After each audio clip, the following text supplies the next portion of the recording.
आज हम पढ़ेंगे एग्रीकल्चर ज्योग्राफी। ठीक है, एग्रीकल्चरल जियोग्राफी। ठीक, तो इसमें हम छोटे छोटे पॉइंट को पढ़ेंगे और याद करेंगे। ठीक है, देखते हैं। Atlas of world agriculture, Atlas of world agriculture, इसको किसने दिया था? OF बेकर और बीसी पिंच ने दिया था।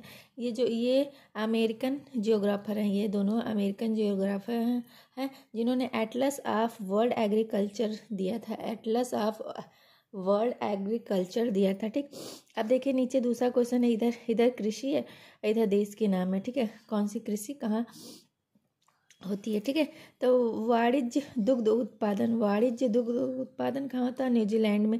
वाणिज्य खाद्यान्न उत्पादन अर्जेंटीना में। वाणिज्य पौधारोपण श्रीलंका में। घुमक्कड़ पशुपालन मंगोलिया में। ये मिलान वाले क्वेश्चन थे, तो इसको मैंने ऐसे लिख दिया है। ठीक है, तो इसको मैंने सही लिख के याद करने के लिए दिया।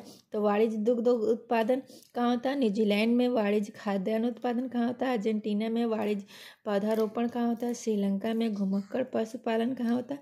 मंगोलिया में। ठीक है, उसके बाद थर्ड क्वेश्चन देखते हैं, कृषि को प्रभावित करने वाले कारक।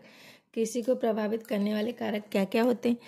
भौतिक कारक होते हैं, सामाजिक कारक होते हैं और आर्थिक कारक। मतलब तीनों कारक होते हैं जो कृषि को प्रभावित करते हैं। ठीक है, तो ये तीनों कारक कृषि को प्रभावित करते हैं, भौतिक कारक, सामाजिक कारक और आर्थिक कारक। ठीक है, चौथा क्वेश्चन देखते हैं, कृषि प्रणाली। ठीक है, निर्वाह कृषि। कृषि प्रणाली में आता है निर्वाह कृषि। निर्वाह मतलब होता है ना अपना जीवन यापन। ठीक है, निर्वाह करना। ठीक, तो इसमें एक आता है स्थानांतरी कृषि और दूसरा है गहन निर्वाह कृषि। ठीक, तो पांचों क्वेश्चन में देखेंगे स्थानांतरित कृषि के क्षेत्र कौन कौन से हैं। तो स्थानांतरित कृषि के क्षेत्र को हम लोग देखेंगे। ठीक है, तो देखते हैं। पहला है मध्य अफ्रीका में स्थानांतरित कृषि होती है। मध्य अफ्रीका में स्थानांतरित कृषि ज़्यादा होती है। ठीक है, और उसके बाद होता है भूमध्य रेखा के दोनों तरफ। भूमध्य रेखा तो आपको पता है इक्वेटर लाइन के इधर और इधर दोनों तरफ स्थानांतरित कृषि अधिक होती है। उत्तर पूर्वी भारत में होती है, दक्षिण पूर्वी एशिया में होती है, मध्य अफ्रीका और दक्षिण अमेरिका में होती है। तो यहाँ स्थानांतरित कृषि की जाती है। ठीक, स्थानांतरित कृषि का मतलब क्या होता है कि मान लीजिए ये खेत है, तो इसमें हमने कृषि किया, कुछ दिन बाद इस खेत की उपजाऊपन जो होता है वो ख़त्म हो जाता है, तो फिर उस खेत को छोड़ के दूसरी जगह खेती करते हैं। तब तक वहाँ खेती करते हैं, तब तक ये वाला खेत मतलब ये छोड़ देते हैं खाली। फिर वहाँ के खेत के उपजाऊपन जब ख़त्म हो जाता है तो हम कहीं और खेती करते हैं, तो इसी को बोलते हैं स्थानांतरित कृषि। छठा क्वेश्चन देखते हैं, स्थानांतरित कृषि के नाम। स्थानांतरित कृषि तो कई जगह होते हैं और हर जगह इस कृषि का अलग अलग नाम है। ठीक है, तो वो अलग अलग नाम कौन से हैं उनके बारे में देखते हैं। तो देखिए, पहला मैक्सिको और मध्य अमेरिका। मैक्सिको और मध्य अमेरिका, यहाँ पे कैसी कृषि होती है? मिल्पा। यहाँ की जो स्थानांतरित कृषि है इसका नाम है मिल्पा। ठीक है, और उसके बाद है वियतनाम। वियतनाम में इस कृषि का नाम है रे। ये तो छोटा सा नाम है, रे। ठीक है, फिर ब्राज़ील में है रोका। ब्राज़ील में इस कृषि का नाम रोका है। फिलीपींस में इसका नाम है चेनमिन। ठीक, फिलीपींस में स्थानांतरित कृषि का नाम क्या है? चेनमिन। अब ब्राज़ील में रोका, वियतनाम में रे, मैक्सिको और मध्य अमेरिका में मिल्पा। ठीक है, तो ऐसे याद करेंगे। ठीक, आगे देखते हैं। तो कृषि के नाम, स्थानांतरित कृषि के कई नाम मिल गए। ठीक है, तो इसको हम लोग याद करेंगे। अब देखते हैं रोपड़ कृषि तो सबको समझ में आ ही रहा।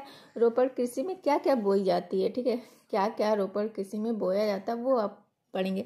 तो देखिए, रबड़, चाय, कोको, कहवा, गन्ना, कपास, केला, अनानास, ये सारे रोपड़ कृषि में आते हैं। ये सब रोपड़ कृषि में आते हैं। और ये व्यापारिक कृषि भी, इस रोपड़ कृषि को व्यापारिक कृषि भी कहा जाता है। बाजार में बेचने वाले फसलोत्पादन, मतलब इसको ये भी बोल सकते हैं कि बाजार में जो बेचने वाले फसल होते हैं उनको रोपड़ कृषि कहते हैं। ठीक, बाजार में बेचने वाले जो फसल होते हैं उनको रोपड़ कृषि भी बोल सकते हैं। मिश्रित कृषि, ठीक है, इसमें फसल प्लस पशु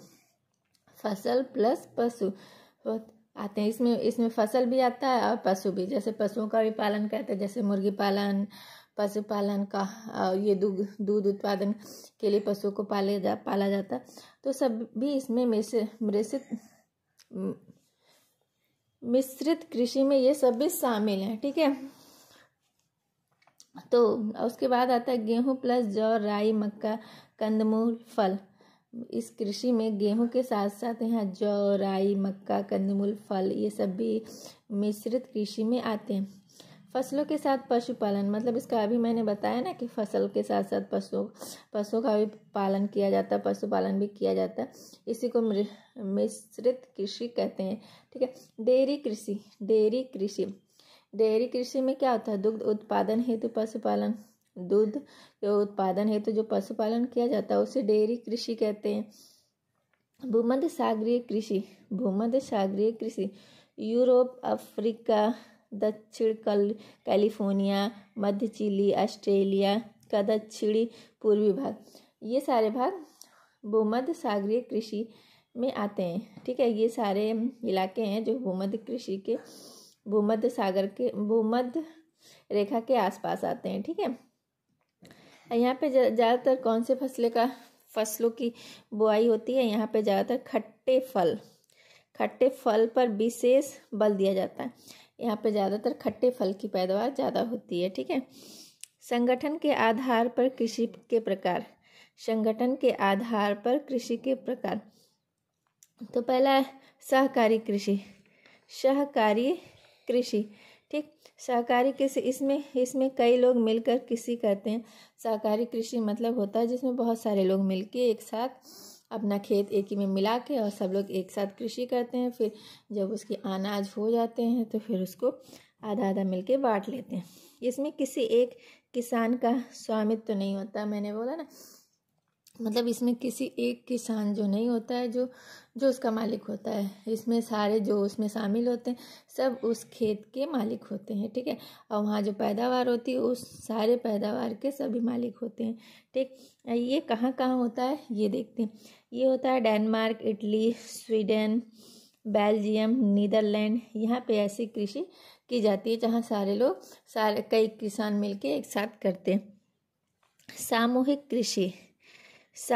कृषि, इसमें सभी लोग साथ मिलकर श्रम करते हैं और स्वामी समाज होता है। सामूहिक कृषि में ये होता है कि मतलब इसमें बहुत सारे लोग कृषि करेंगे और इसका स्वामी जो होगा वो समाज मतलब सभी होते हैं, तो इसका स्वामी समाज होता है। ये होता क्या है? Romania, Poland, Hungary. ठीक है, रोमानिया, पोलैंड, हंगरी। स्थानांतरित कृषि को कर्तन दहन कृषि भी कहा जाता है। स्थानांतरित कृषि जो है इसको क्या कहते हैं? कर्तन दहन कृषि भी कहा जाता है। ऐसे छोटी छोटी बातों को पढ़ेंगे, याद करेंगे, आगे बढ़ेंगे। Thank you. मेरी वीडियो कैसी लगी प्लीज़ कमेंट करके बताएं। मेरे वीडियो को लाइक कीजिए, शेयर कीजिए, सब्सक्राइब कीजिए।